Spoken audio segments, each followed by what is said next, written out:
అధిక బరువు అనేక సమస్యలకు కారణం. సాహితీ యోగా ఆన్లైన్ క్లాసులో జాయిన్ అవ్వండి. సార్ ఈ ప్రోటీన్ గురించి మీరు చెప్పారు కదా, ఫిష్ ఎగ్స్ ఇవి చెప్పారు. ఇదంతా నాన్ వెజిటేరియన్ వాళ్ళకి ఎక్కడ నుంచి వెజిటేరియన్ వాళ్ళకి ప్రోటీన్స్ చాలా, అసలు వెజిటేరియన్ ప్రోటీన్ మంచి ప్రోటీన్ దాల్, స్ప్రౌట్స్, ఆల్ లెంటిల్స్లో ప్రోటీన్స్ ఉంటాయి. బీన్స్ ఇటువంటి దాంట్లో కూడా పెసర మంచిది. ఇప్పుడు దోశ బదులు పెసరట్టు తినండి, మంచిది. మన పెసరట్టు మంచిది చాలా. మీరు ఒక 2 రోజులు దోశలు ఇడ్లీలు ఆపేసి పెసరట్టు తినండి, మంచిది చాలా. పెసరట్టు మన ట్రెడిషనల్గా చూడండి, పెసరట్టు, కోకోనట్ చట్నీ, సాంబారు, అల్లం పచ్చి, ఇవన్నీ మంచి, అసలు హెల్తీ. అలా తిన్నాం అనుకోండి మనకి మంచి హెల్త్కి మంచిది. సో ఈ western breakfast toast butter egg అన్న బదులు ఇవి మంచి మాట. అంటే మామూలుగా ఈ ప్రపంచం పెద్దది, ఒక్కొక్క ప్రాంతంలో ఒక రకమైన శీతోష్ణ, అంటే చలి శీతోష్ణ పరిస్థితుల్లో ఒక్కొక్క ప్రాంతానికి ఒక్కో రకంగా ఉంటాయి, జీన్స్ ఒక్కో రకంగా ఉంటాయి. దీన్ని స్టడీ చేసి కొన్ని వందల వేల సంవత్సరాల క్రితమే ఆయా ప్రాంతాలకి ఈ ఆహారం మన వాళ్ళు డిసైడ్ చేశారు. 100 ఏళ్ల నుంచి మనం అవే ఫాలో అవుతున్నాము కదా.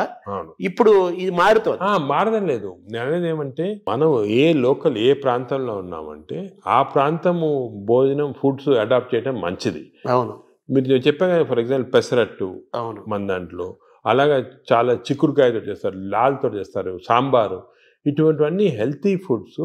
ఇవి మనము అదే కంటిన్యూ చేయాలి. బట్ ఏమంటే కొత్తగా వెస్టర్నైజ్ ఫుడ్స్, ఇప్పుడు ఇడ్లీ కూడా మనకి వేరే టైప్స్లో చేయొచ్చు. పురాణాలు వేరే, మామూలుగా ప్యూర్ ఇడ్లీ వచ్చింది అనుకోండి, కంప్లీట్ డైజెస్టెడ్, అవన్నీ మోడర్న్. ఇది అది ఆవిరికూడు అనేవాళ్ళము. అలాగే ఇప్పుడు మనము ఆపం తీసుకోండి, ఆపం కూడా బాగా స్టీమ్డ్, అది మంచి ఇది. అది కేరళ వాడు ఎక్కువ తింటారు, అది తింటారు మన దగ్గర కూడా. సో ఇటువంటివన్నీ ఒరిజినల్ డైట్స్ అని మనం ఫాలో అయ్యి, ఈ కొత్త అడిషన్స్ వచ్చాయి చూడండి, అవి మంచిది కాదు. మన ఏ రీజన్లో ఉంటే ఆ ఆహారం తింటాం. కేరళ అనుకోండి, ఆ కేరళ వాళ్ళు తిన్న ఆహారం అది మంచిది, లోకల్గా వాళ్ళకి ఎక్కడ గ్రో అయిన ఆహారం తింటే అది చాలా మంచిది. మన ఈ వెస్టర్నైజ్ డైట్స్ వచ్చి చాలా ఇచ్చేస్తుంది. ఈ వెస్టర్నైజ్ డైట్స్ కూడా మన డైట్స్కి అడాప్ట్ చేసుకోవాలి. అవి తింటే కూడా మనం ప్యూర్ వెస్టర్నైజ్డ్ మెడిటరేనియన్ డైట్ మనం తినలేము. మన దానికి అడాప్ట్ చేసుకొని తింటే మనకి మంచిది. మన దోశలు వాళ్ళు తింటున్నారు, వాళ్ళ బర్గర్లు పిజ్జాలు మనం తింటున్నాం. అదే మిస్టేక్. ఇప్పుడు మామూలుగా నేను విన్నాను, ఎవరో చెప్పగా విన్నాను, ఈ బ్యాక్టీరియా మైక్రోబయోమ్ ఇంపార్టెంట్ అని చెప్పారు కదా మీరు. ఈ క్రమంలో అసలు మన బ్యాక్టీరియా ఆల్మోస్ట్ మనం కోల్పోయి యూరోపియన్ బ్యాక్టీరియా వచ్చేసింది అంటున్నారు మనలోకి. అది కరెక్ట్. అంటే స్లోగా ఈ వెస్టర్నైజేషన్ వల్ల మన మంచి బ్యాక్టీరియా ఉంది, అది పోయి బ్యాడ్ బ్యాక్టీరియా వచ్చి ఓవర్టేక్ చేస్తూ ఉంది. సో మనం ఇప్పుడు అగైన్ దీని గురించి కూడా మేము చాలా రీసెర్చ్ చేస్తున్నాము. We are studying bacteria in different people in different places. మన కుంభమేళా జరిగింది, దాంట్లో చాలా బ్యాక్టీరియా స్టడీ చేసాము. అలాగే వీఆర్ డన్ మంచి రిజల్ట్స్ పబ్లిష్ చేస్తున్నాం. ఇప్పుడు నేను ప్రకారం మన బ్యాక్టీరియా, మన న్యాచురల్ బ్యాక్టీరియా, మన దేశంలో ఉన్న బ్యాక్టీరియా, మన ప్రాంతాల్లో ఉన్న మంచి బ్యాక్టీరియా, అవి ప్రిజర్వ్ చేసుకోవాలి. అవి చేయడానికి కొన్ని టెక్నిక్స్, కొన్ని మెథడ్స్ అవి ఉన్నాయి. అవి మేము ఇప్పుడు ఇంకోటి ఏం చేస్తున్నామంటే రీసెర్చ్, ఈ ఎక్స్టెన్సివ్ బ్యాక్టీరియా రీసెర్చ్ చేసిన తర్వాత ఏవి మంచి బ్యాక్టీరియా, ఏ చెడ్డ బ్యాక్టీరియా అని కనుక్కున్న తర్వాత, ఈ బ్యాక్టీరియా అనేది మన స్టూల్స్లో ఉంటాయి, కష్టం వేయటం, థెరపీలు ఇవ్వడం. So we are desiccating it and producing what is called capsules. అంటే టాబ్లెట్స్, మన ఈ మామూలుగా యాంటీబయాటిక్స్ ఇటువంటి టాబ్లెట్స్ బదులు ఈ డెసికేటెడ్ స్టూల్ క్యాప్సూల్సే టాబ్లెట్స్ లాగా ఇస్తున్నాం. భవిష్యత్తు అదే అంటున్నారు, ఫ్యూచర్ అదే దాని తర్వాత. సార్ మార్నింగ్ మన తెలుగు వాళ్ళం కాబట్టి మన ప్రాంతం మాట్లాడుకున్నాం. ఇప్పుడు మీ టాపిక్ అంతా లోకల్గా ఏ ఆహారం అవైలబుల్గా ఉందో 100 ఏళ్ల నుంచి అది తినండి. లోకల్గా మనం ఎలా ఉన్నామో దాన్ని ఫాలో. సేమ్ ఫిజికల్ యాక్టివిటీ చూసుకోండి, same activity, you don't have to. కానీ ఇప్పుడు ఆ ఆఫీస్లో కూర్చోవడం టైం లేకుండా వేరే అడ్వకేటింగ్, సరే ఎక్సర్సైజ్ 1 అవర్ చేయాలా, ఎక్సర్సైజ్ చేయాలా. ఈ ఎక్సర్సైజ్ కూడా ఇంపార్టెన్స్ ఏమంటే, అందరు నేను 1 అవర్ చేస్తున్నా సార్ టైర్డ్ అయిపోతున్నామని అంటుంటారు. ఎక్సర్సైజ్లో 2 టైప్స్ ఉన్నాయి. కొంతమందికి మార్నింగ్ ఎక్సర్సైజ్ చేస్తే మంచిది, కొంతమందికి రాత్రి చేస్తే మంచిది. ఇప్పుడు నేను ఫర్ ఎగ్జాంపుల్ నేను నైట్ చేస్తేనే నాకు ఫ్రెష్ ఉంటుంది. మార్నింగ్ అది ఎలాగంటే బాడీలో లాక్టేట్స్ అని ఉంటాయి. లాక్టేట్ మెజర్మెంట్ చేసి మనం కనుక్కోవచ్చు. లాక్టేట్స్ ఎక్కువ అయిపోయాయి అనుకోండి, అప్పుడు నైట్ చేస్తే బెటర్. అది మరి ఎక్కువ సంకేతం తెలుస్తుందా? తెలిసిపోతుంది కదా మనకి. ఇప్పుడు బాడీలో ఎక్సర్సైజ్ చేస్తే, అది సింపుల్గా చెప్పాలంటే, సపోజ్ ఎక్సర్సైజ్ చేసామనుకోండి, ఎక్సర్సైజ్ చేసిన తర్వాత మార్నింగ్ ఎక్సర్సైజ్ చేసిన తర్వాత ఫ్రెష్గా ఉండదు, చాలా టైర్డ్ అయిపోయాం అనుకోండి, that means your exercise should be done in the evening. చేసిన తర్వాత ఫ్రెష్గా ఉన్నాం అనుకోండి, you should do in the morning. But సింపుల్గా అది కెమికల్గా కూడా మనం టెస్ట్ చేయొచ్చు. బాడీలో లాక్టేట్స్ తీసుకొని ఎప్పుడు లాక్టేట్ లెవెల్ చాలా ఎక్కువ అయిపోయింది. ఫర్ ఎగ్జాంపుల్ నాకు పర్సనల్గా చెప్తున్నా కదా, నేను ఐ ఎక్సర్సైజ్ ఎవ్రీడే 1.5 hours చేస్తా విగరస్ ఎక్సర్సైజ్. కానీ ఆ ఎక్సర్సైజ్ మార్నింగ్ చేశాను అనుకోండి, I feel dull whole day. అదే నైట్ చేశాను అనుకోండి, బాగా ఫ్రెష్ ఉంటుంది నాకు. అది నేను నా లాక్టేట్ మెజర్మెంట్ చేసి చూసుకున్నాను. అంటే మీరంటే డాక్టర్ కాబట్టి సైంటిఫిక్ గా ఎవరికైనా తెలుసుకుంటారు.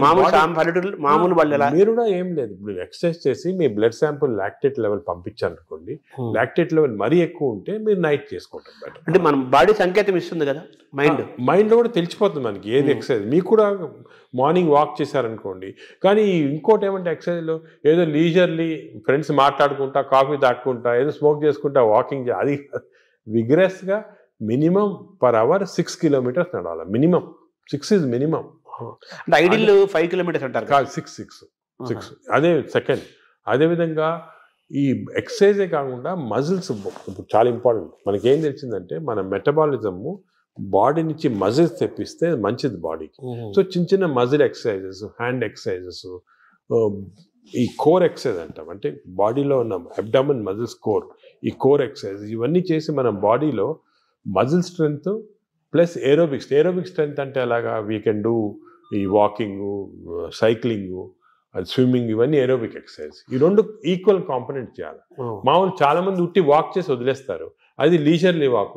రోజు పొద్దున ఒక 2-3 kilometers ఫ్రెండ్స్ నడిచి వచ్చి బాగా బ్రేక్ఫాస్ట్ తిని హ్యాపీ కరెక్ట్ కాదు, తెలియదు అది.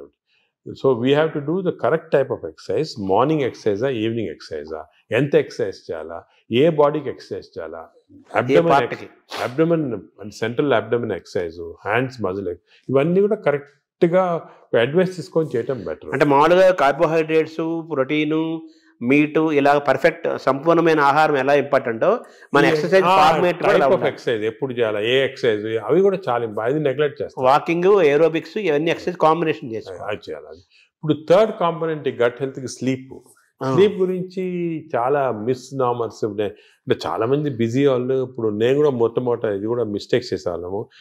టైం లేదని చెప్పి 4 గంటలు పండుకోవటము అలా చేసి కొంతవరకు ఈ బ్యాక్టీరియా చాలా important. They are very sensitive to sleep. Bacteria కూడా పండుకోవాలి కదా, రెస్ట్ ఇవ్వాలి కదా. మనం సపోజ్ మన బాడీ వర్క్ చేస్తుంది, దాని రెస్ట్ అవి ఇరిటేట్ అయిపోయి గుడ్ బ్యాక్టీరియా పోతాయి బాడీలో. అంటే ఎలాగంటే మన ఆర్గనైజేషన్ ఎంప్లాయీస్ ఉంటారు, మన ఎంప్లాయీస్కి రెస్ట్ ఇవ్వకుండా రాత్రి పగలు పని చేయండి అంటే మంచోళ్ళు వెళ్ళిపోయి చెడ్డలు మిగులుతారు.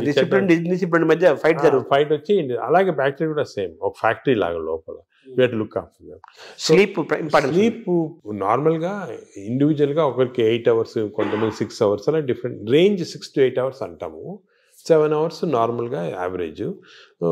మరీ ఎక్కువ స్లీప్ 10 hours చేస్తే కూడా లోపల బద్ధకం వచ్చేస్తుంది, బ్యాక్టీరియా కూడా బద్ధకం వస్తుంది. ఎంత ఇవ్వాలి అంత ఇవ్వాలి, ఎంత 7 to 8 hours. కానీ మోస్ట్ ఇంపార్టెంట్ ఏమంటే మనం మాడిఫై కూడా చేసుకోవచ్చు ఈ స్లీప్. కొన్ని ఎక్సర్సైజెస్ వల్ల 8 hours అవసరం ఉన్న స్లీప్ 4 hours సేమ్ స్ట్రెంగ్త్ రావచ్చు. అదేమంటే రెమ్, నాన్ రెమ్ స్లీప్ అంటారు. రెమ్ స్లీప్ ఇంపార్టెంట్ మనకి, ర్యాపిడ్ ఐ మూవ్మెంట్ స్లీప్ అంటారు, గాఢ నిద్ర అంటారా. రెమ్ స్లీప్ అనేది మన నిద్రలో డ్రీమ్స్ వస్తాయి, అవన్నీ రెమ్ స్లీప్. ఈ రెమ్ స్లీప్ మనం if are able to condense to 4 hours we can get. ఇది కూడా ఒక టెక్నిక్, ట్రైనింగ్, అంటే ఇది ఒక సెపరేట్ సబ్జెక్ట్, చాలా టైం పడుతుంది. స్లీప్ హైజీన్ అంటారు కదా, sleep hygiene, sleep training, sleep technique ఇవన్నీ ఉన్నాయి.